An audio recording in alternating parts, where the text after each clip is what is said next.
Greetings, viewers. I'm Eric the Car Guy. Thanks for tuning in today. Got kind of a weird one for you on Dad's truck. You may have seen the video that I did on ETCG 1 about not having heat in this truck. Well, I had promised in the comments of that video that once I found a solution, I'd make a video. This is where I'm at. This video may also hold some information for you if your vehicle doesn't have heat, because I'm going to go through my process of how I got to this point, which is modification, let's put it that way. Anyway, I've already got the truck up in the air. I've removed the plugs on the side of the engine block so that I can drain the coolant, because I intend to remove the intake manifold, which is, I hope, going to solve a couple of problems, because I also believe I have an oil leak on the back of the engine. Anyway, I need to drain the coolant out of the engine, because if I don't, when I take the intake manifold off, I run the risk of coolant getting down inside the engine in the lifter valley and all that, and I don't want that to happen. Now, you may have noticed the plugs that I have on the engine now. Well, I will be replacing them with these petcocks on both sides of the engine, so that next time I need to drain the block, well, all I need to do is open this up. All right, well, while that coolant is draining, why don't I go over a little bit about what got me to this point. It's getting colder this time of year, and I wanted to use the heat in the truck, and noticed that, well, it wasn't even lukewarm at best. In fact, there was virtually no heat at all. It was just as if I'd rolled down a window or something like that. Another thing I'd noticed when I went on a long trip with the truck is driving on the highway, the temperature came way down. In fact, operating temperature was somewhere in the 140, 150 degree range while I was driving on the highway, and I felt that was a bit too low. Now, I'd already put a brand new 180 degree thermostat in it, in fact, 2 of them, but still, I had this problem. So the first step for me was I upgraded to a 195 degree thermostat, and that brought the engine temperature up to about 195, 200. And after that, I still didn't have the heat that I wanted. So I took it out on the highway. I made sure I bled the air out of the system. That's like job one. If you don't have heat in your vehicle, job one, purge the system of any air that it might have. I have a spill-free funnel that I use for this. It works excellent for that. But at this point, the coolant was topped off. There was no air in the system. So I was still scratching my head. What I noticed was I'd get on the highway in a, let's call it a spirited manner, and then suddenly I'd have heat for a little bit, but then it would slowly go away. Now, I went round and round with this. I was feeling the heater core hoses, which is the next thing that I suggest you do. So first, make sure there's no air in the cooling system. Next, feel the hoses going into the heater core itself. Now, some systems, like newer systems in particular, use what's called a heater control valve, which is like a little gateway on one of those heater hoses going into the heater core. The reason they put that there is so that when you use your air conditioning, there's no hot water flowing through the heater core heating up the HVAC box to help keep things even cooler.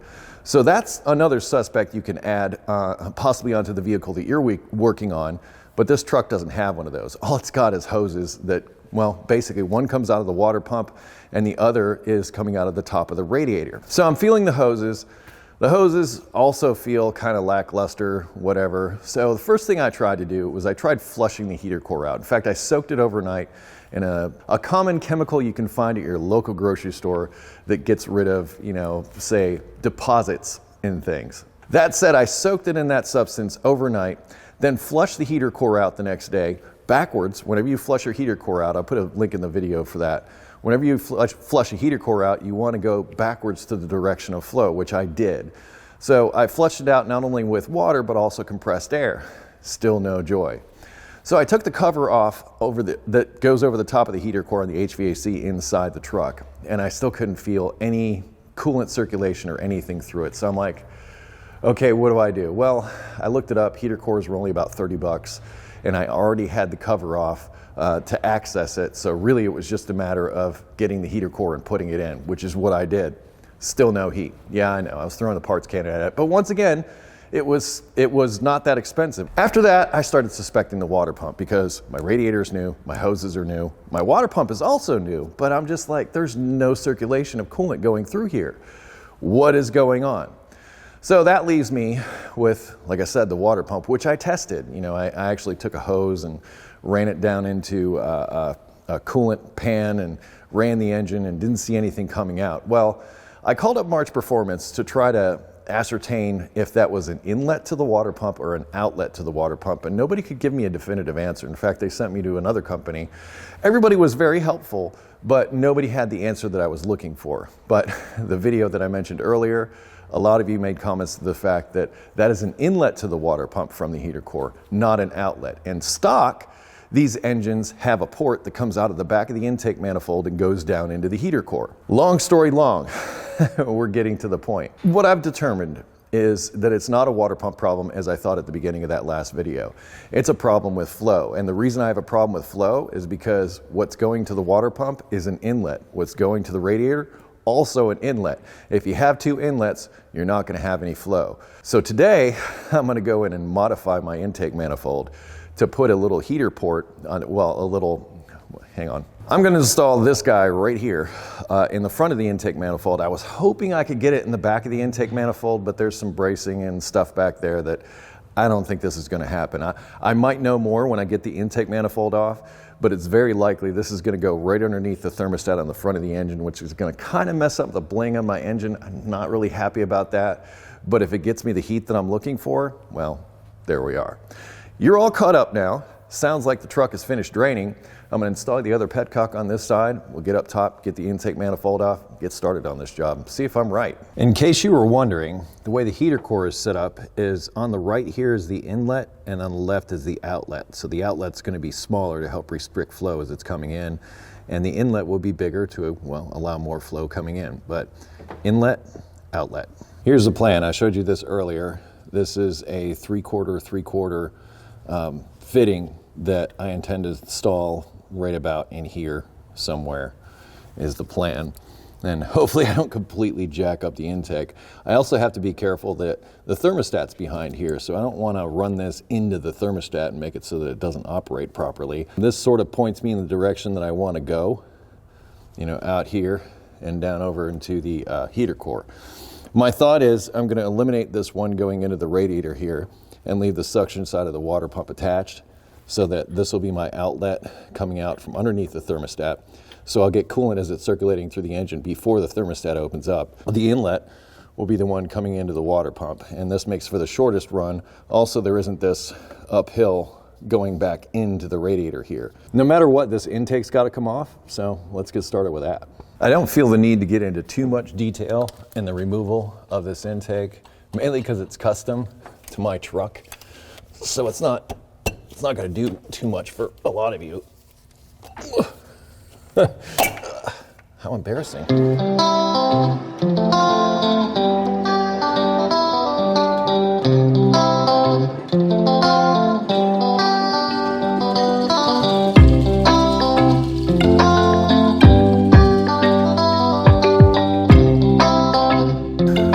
Here's my new gasket that I got that I just removed and checked to make sure that it works. Probably want a part number on this. Where are you? There's a part number for it from Edelbrock. This may be the last time I use cork gaskets on China rails. I was a fan of it for a while, but you know, they move around and, well, I think it's going to be some ultra black RTV and call it done.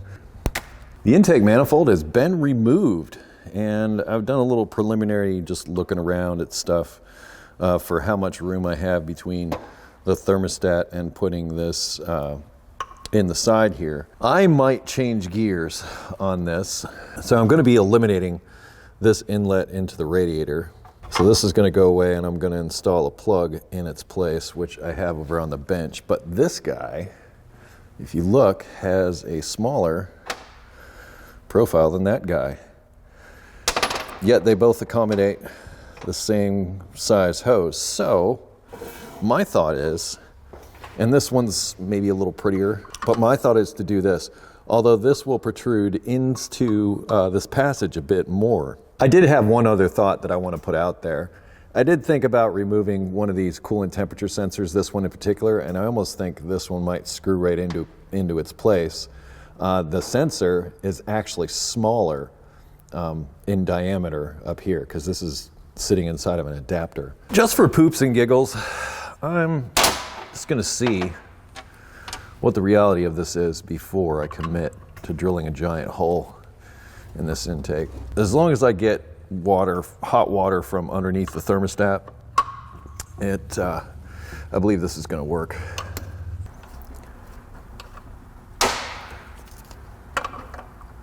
That'll mean a lot less drilling, a lot less scary drilling at that. I've given it some thought, and I've decided this is the way. I don't really like the idea of the hose coming way up off of there, but I don't have to.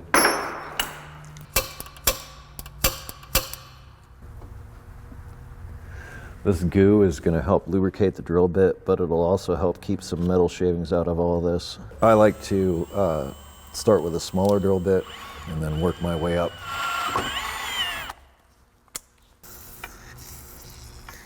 I'm trying to make sure I nail this dead straight if I can.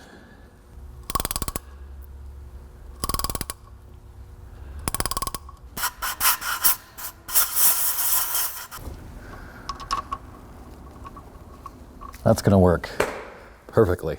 What remains is cleaning all this up, cleaning the gasket surfaces on the engine, cleaning the gasket surfaces on this intake, getting this other stuff installed, and then getting this back on the engine, hopefully with some heat.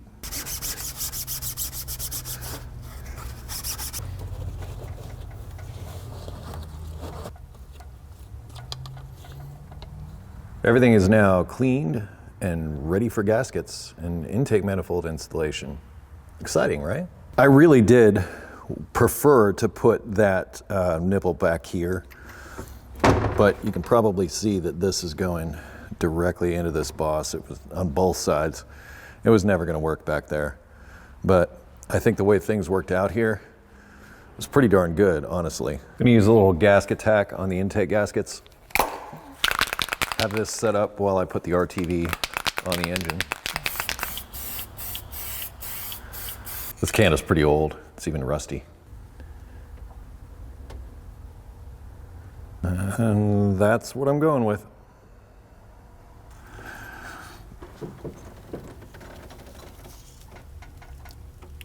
These bolts, especially the ones in the middle, go in oil passages or sometimes coolant passages, so they all get a little bit of RTV on the way in.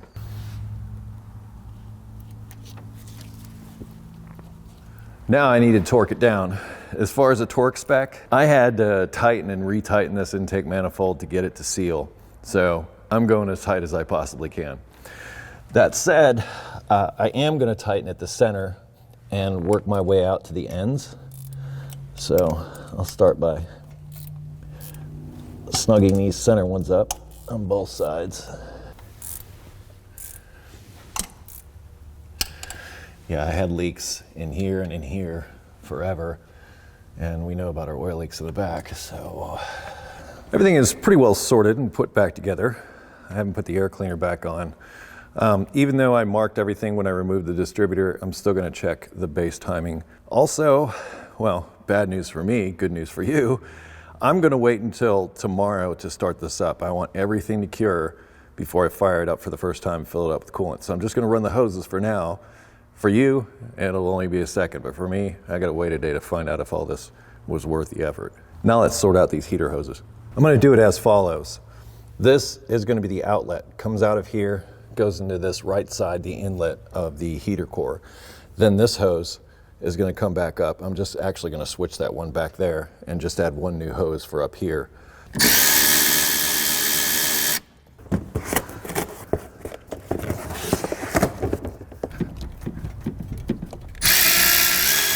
It certainly doesn't make my engine compartment any prettier. Kind of sticks out in my mind. Maybe I'll get a 90 at some point, or maybe if I just trimmed a little more off of this end and brought this down a little more, it might look a little more presentable. But that's the gist. Like I said, this is going to the inlet of the heater core, and then the outlet is going back to the water pump. Should circulate now. For me, it's going to be a day. For you, a couple of seconds. We'll be back. We'll see if this worked. Welcome back, viewers. Yeah, I got something cool for you. All right, I have it all back together. It sat overnight. It's the next day, and I added a little addition, and that is this ball valve. Now, what this will allow me to do is during the winter when I want heat, I'll leave it open like it is now. But during the summer, when I don't want heat and I want my air conditioning to work a little better, boom, I just do that. And yes, it is held on with a couple of zip ties, but that's all I really felt that I needed. Anyway, everything's together, like I said, sealed up. I actually put it up in the air and looked to see if there was any leaks or anything coming out from under there. No, there isn't. I plugged in the intake air temperature sensor, so that wouldn't freak out. Ooh, forgot to connect my return spring on my throttle. I'll do that real quick. We'll start it up and check the heat. Let's do this. I'll let the fuel pump prime the system real quick. Make sure there's fuel on the fuel rail.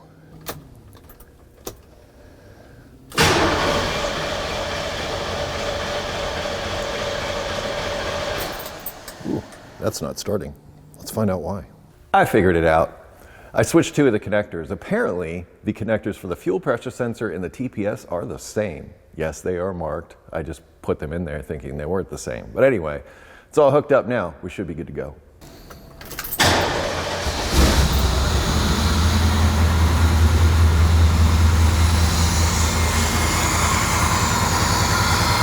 I'm gonna set base timing real quick.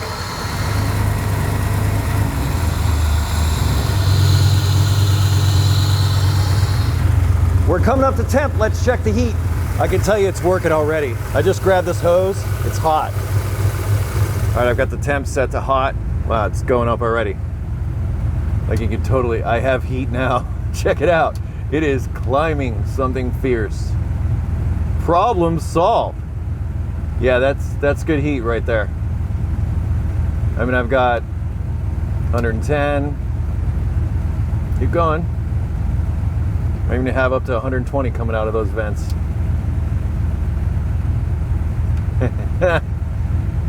And it's not even fully up to temperature yet.